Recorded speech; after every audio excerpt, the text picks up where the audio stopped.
हिंदू धर्म के कई सारे पुराने कन्फ्यूजन में से एक बड़ा मैटर है बलि प्रथा या नॉन वेज।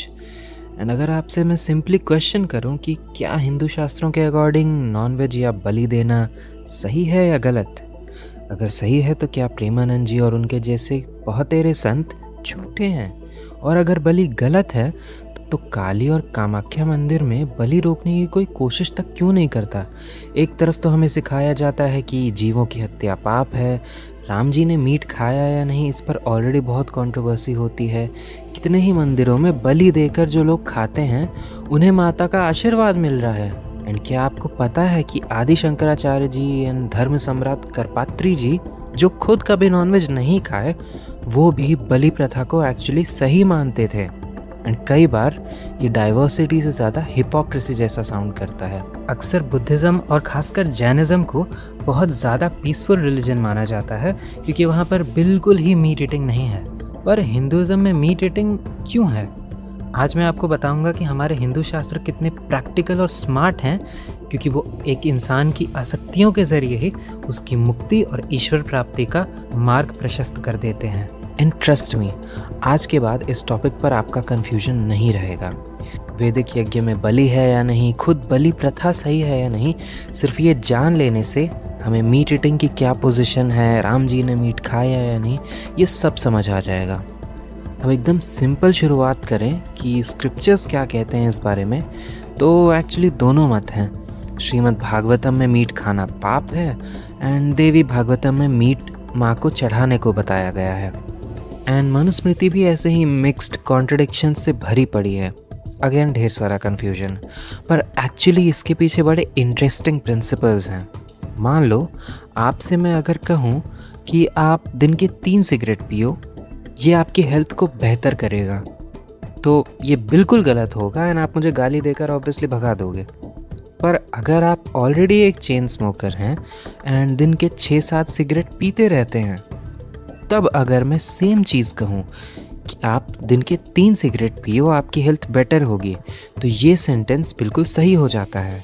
बात एग्जैक्टली सेम थी, पर अलग अलग व्यक्ति के लिए ये गलत या सही बन गई। यही सेम लॉजिक है मीट ईटिंग और बलि प्रथा के पीछे। वैदिक स्क्रिप्चर्स में मीट ईटिंग को तामसिक या राक्षसी आहार माना गया है, यानी ये सिर्फ तामसिक वृत्ति जैसे कि लस्ट, एंगर, लेजीनेस या ऐसे लोग जो बहुत आदी हो चुके हैं ऑलरेडी मीट खाने के, उनके लिए बेस्ट ऑप्शन बलि है। हर तरह के लोग, चाहे वो जैसे भी पसंद या नापसंद या नेचर के हों, सनातन धर्म सबका कल्याण चाहता है।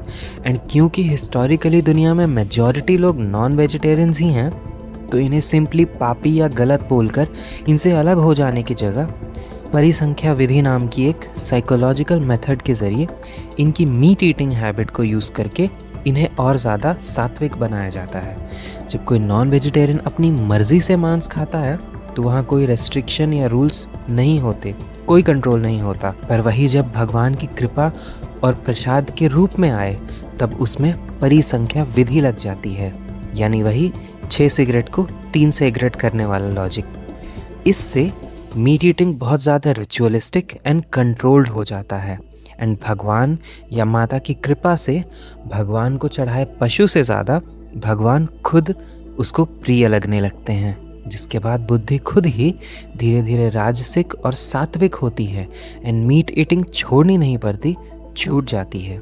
और मैं बिल्कुल भी नहीं कह रहा कि नॉन वेजिटेरियंस पापी हैं या उनसे भगवान दूर हैं।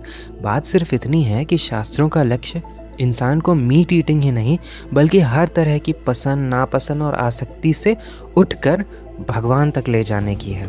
आपको वेज या नॉन वेज किसी भी चीज़ से ज़्यादा असल में भगवान प्रिय लगने चाहिए।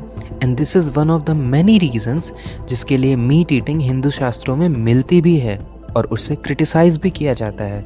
ये कॉन्ट्रडिक्शन एक्चुअली वैलिड है, पर यह बात भी हमेशा सच नहीं होती, क्योंकि अगर कोई बलि सिर्फ नाम के लिए या सोशल मीडिया पर वैलिडेशन के लिए दे रहा हो, माता या ईश्वर की प्राप्ति में उसका कोई भाव ना हो, तो बात अलग है। वो नॉर्मली नॉनवेज खाए या बलि देकर खाए, एक ही बात होगी। बंगाल या असम जैसे क्षेत्र जहाँ ज़्यादातर बलि प्रथा दिखती है, जैसे कामाख्या या तारापीठ, ये मोस्टली महाचीन क्रम यानी टिबेटियन वर्जन ऑफ तंत्र से इन्फ्लुएंस्ड हैं। या उस रीजन की जियोग्राफी एंड फूड हैबिट्स से इन्फ्लुएंस्ड हैं। एंड जब मीट ईटिंग एक नीड हो, आसक्ति नहीं, तो लोगों को गलत ठहराना भी अच्छा नहीं है। पर भारतवर्ष में आते आते ये एक ट्रेडिशन बन गया एंड लोगों में डर फैला दिया गया कि अगर देवी को बलि नहीं ली जाए तो कुछ बुरा हो जाएगा, भले ही उन्हीं देवी के अनगिनत मंदिर बलि के बिना संचालित हो रहे हों। इसका विरोध करने वालों को अज्ञानी का टैग भी दे दिया जाता है। स्क्रिप्चर्स सारे ही मीट ईटिंग या बलि जैसी प्रथाओं को सही या गलत का टैग नहीं देते। ये स्मार्टली हर व्यक्ति के आसक्ति के जरिए ही उसकी मुक्ति और ईश्वर की ओर ले जाते हैं। मैं समझता हूँ मेरी बात बहुत लोगों को हर्ट करेगी एंड शायद लोग नाराज़ भी होंगे, पर मैंने केवल शंकराचार्य और विभिन्न संतों के मत को और इतिहास को सामने रखा है। एंड ये भी सच है कि हिंदू शास्त्र इतने ज़्यादा वास्ट और डिफरेंट हैं कि हिंदुज़म में बहुत सारी कन्फ्यूजन फील होती है। एंड अगर आपको भी हिंदू मत बहुत ज़्यादा डिवाइडेड और कंफ्यूजिंग लगता है तो इस वीडियो को ज़रूर देखना। एंड अगर मुझसे वीडियो में कोई गलतियाँ हुई हों तो क्षमा करें। एंड अपना मीट ईटिंग या बलि प्रथा के बारे में मत भी ज़रूर कमेंट्स में रखिएगा। आप देख सकते हैं मेरे सब्सक्राइबर बहुत कम हैं, तो प्लीज़ वीडियो अच्छा लगे तो सब्सक्राइब करने की कृपा कीजिए। राधे राधे।